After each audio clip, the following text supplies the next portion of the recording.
After the somber funeral for my father, a prominent shareholder, my brother-in-law caught us off guard by raising the delicate topic of inheritance. The focus shifted to stocks and a substantial $5 million bequest, confidently asserting that my wife, the eldest daughter, and my sister was set to inherit this windfall. The revelation initially filled her with joy at the prospect of a significant inheritance. However, their excitement was short-lived when the family lawyer delivered the disheartening news that my brother-in-law had no legitimate claim to the inheritance. I, Greg Johnson, a 42-year-old office worker, reflected on my father's vibrant life. Despite his age of 78, he remained full of vitality, actively engaged in his work. My older sister, a perpetual source of trouble, led a carefree life, causing continuous worry for our parents. In her middle age, she introduced Aaron Corner, a man she intended to marry. Despite his youth and handsomeness, I couldn't warm up to him due to his demeanor. My sister demanded that our father finance her wedding, swiftly depleting the funds and unapologetically seeking more. A year after her marriage, tragedy struck. Our father collapsed while playing golf and passed away a few days later. Overwhelmed by grief, I found myself struggling with the funeral preparations, with no assistance from my sister. After the funeral, a lawyer visited our home to discuss the inheritance outlined in my father's will. While my mother and I were already aware of its contents, my sister and brother-in-law were oblivious until then. They shockingly claimed that the stocks and the $5 million inheritance should go to my wife. Stunned and speechless, my mother and I were taken aback. The lawyer corrected them, revealing that my brother-in-law had no right to inherit. Surprised and disappointed, my sister and her husband expressed disbelief and shock. The lawyer dropped another bombshell. My sister and I did not share the same father. This revelation left my sister furious, demanding an explanation from our mother, who wore an indescribable expression. The long-held family secret had finally come to light, leaving my sister shaken and seeking answers. "I'm sorry," our mother managed to say amidst the shaking emotions. "You are the child of my previous husband." Since childhood, my sister had teased me, claiming that Dad loved her more. Now faced with the truth, she seemed unable to accept it. However, she quickly shifted her stance, suggesting that if she was adopted, she would still have inheritance rights. Aaron chimed in, agreeing with her, yet our mother firmly denied any adoption, causing disbelief. "I'm the eldest daughter, and even Dad said so," my sister angrily declared, glaring at me in response. I felt my anger intensifying as I countered my sister's insatiable desire for more, despite the considerable amount of money our dad had already given her. My brother-in-law chimed in, supporting her claim and stating that it's natural to spend money on one's daughter. However, the lawyer intervened, drawing attention to the questionable spending, including debt repayment, and suggested reviewing the will. My sister panicked, claiming ignorance about any will. It turned out that our father had wanted to discuss and decide the contents with the family, but she had skipped it for frivolous reasons. When the lawyer proposed reviewing the will, my sister and her husband reluctantly agreed.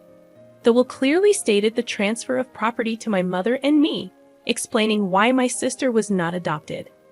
Her mistreatment of me and reckless spending had disappointed our father, realizing she had no right to the inheritance. My sister was visibly shocked, and her brother-in-law, who had initially supported her, suddenly changed his tune, accusing her of lying and abruptly leaving the room.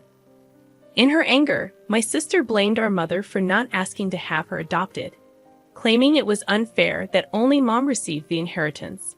Frustrated, she cried and screamed, expressing her disappointment. Despite my sister's outrageous behavior, the lawyer remained calm, explaining that as the biological son, I had the right to receive it all. Before things escalated further, he warned that the police might need to be involved if the situation continued. My sister appeared startled by the mention of the police, given her history of repeated theft. As my mother spoke tearfully to her, she clicked her tongue and left the room. Half a year passed, and the inheritance proceedings were completed without issue. Despite some grumbling from my sister and brother-in-law, they couldn't stand against the lawyer's efficiency.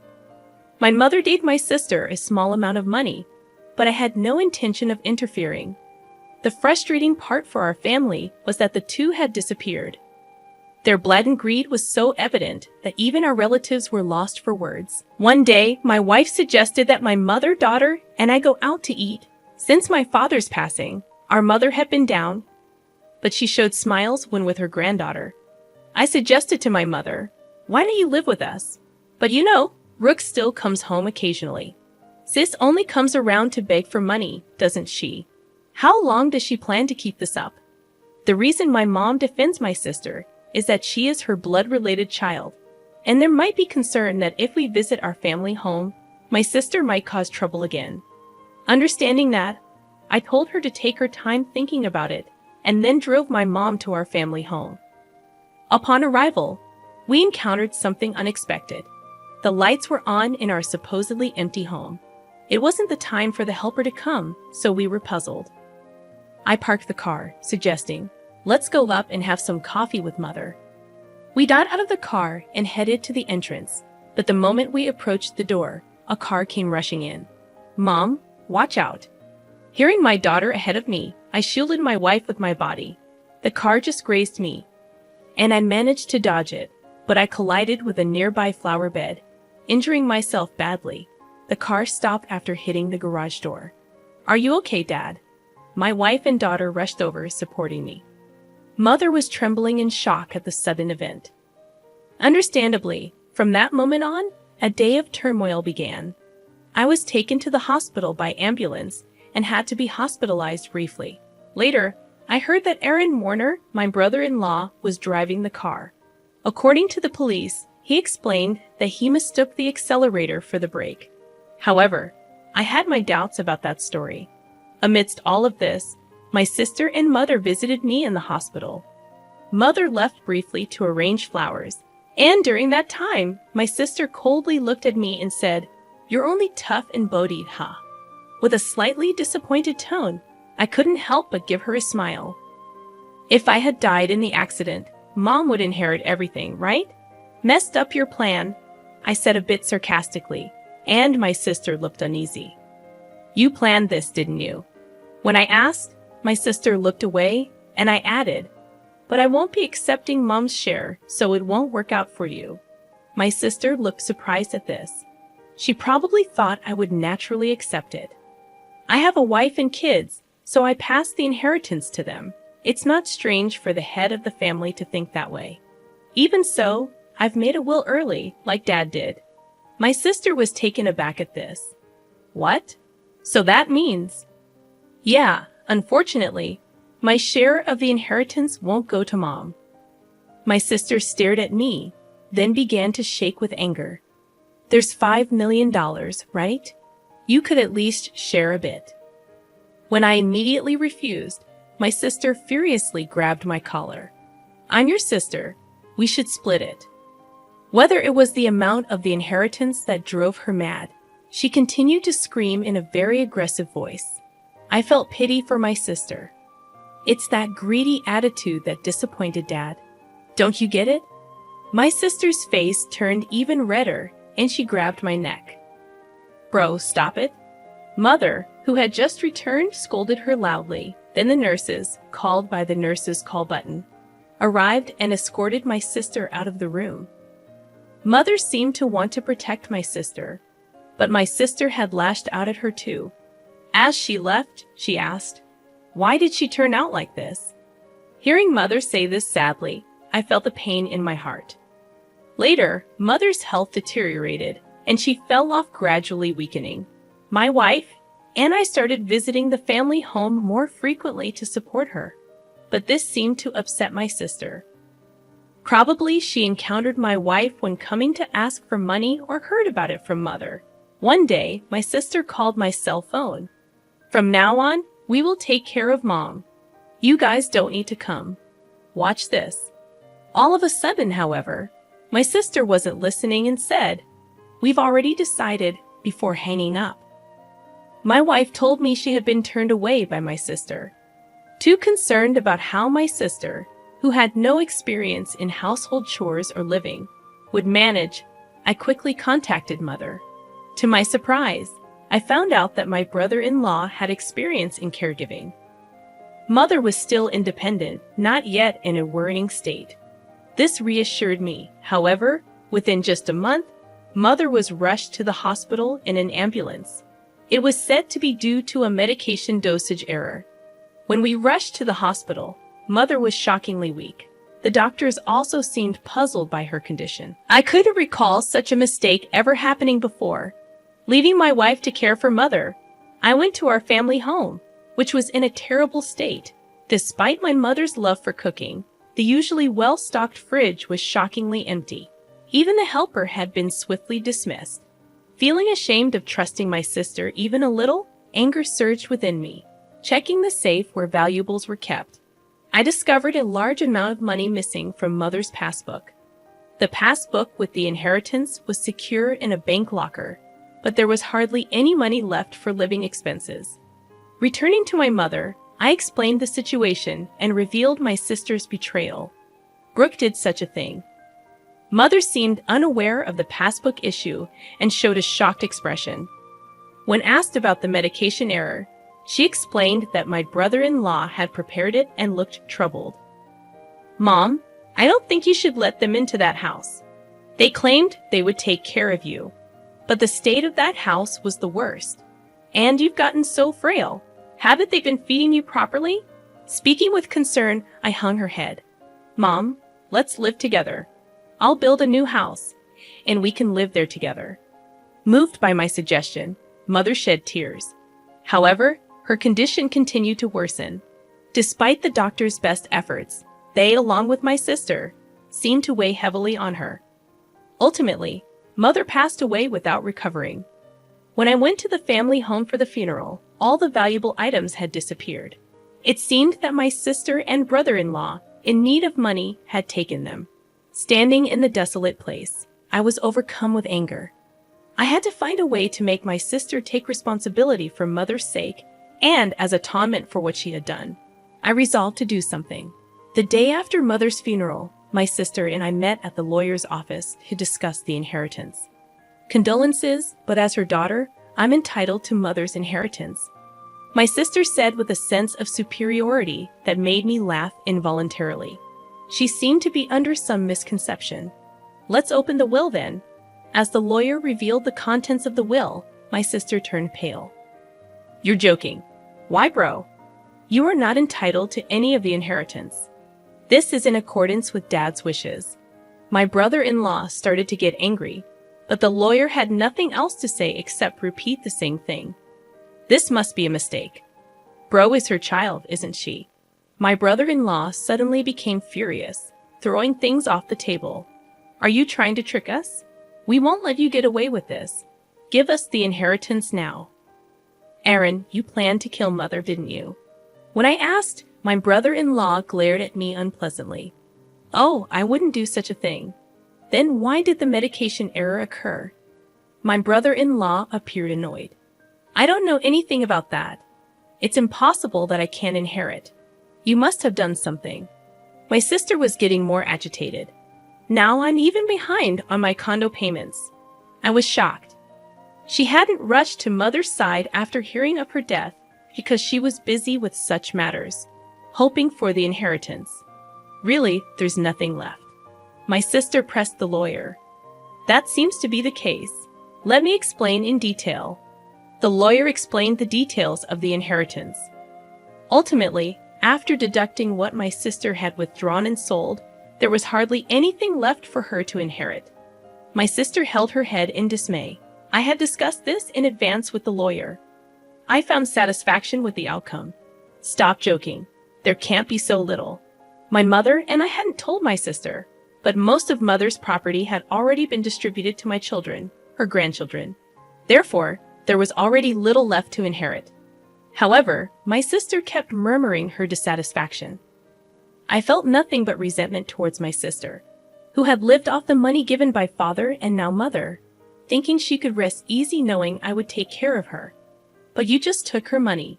You are a true disgrace to our parents." I raised my voice in frustration. Caring for someone costs money, you know. Don't you understand? Then show me the receipts for what you spent on mom's care. I'll cover any necessary expenses. As I extended my hand, my sister turned pale and was at a loss for words. I threw those away. That's not good. Without receipts, it can't be proven as evidence.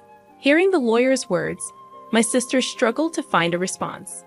During this, my brother-in-law tried to calm me down. Greg, your sister is in a tough spot. Maybe you could help her out a bit as family. I cannot.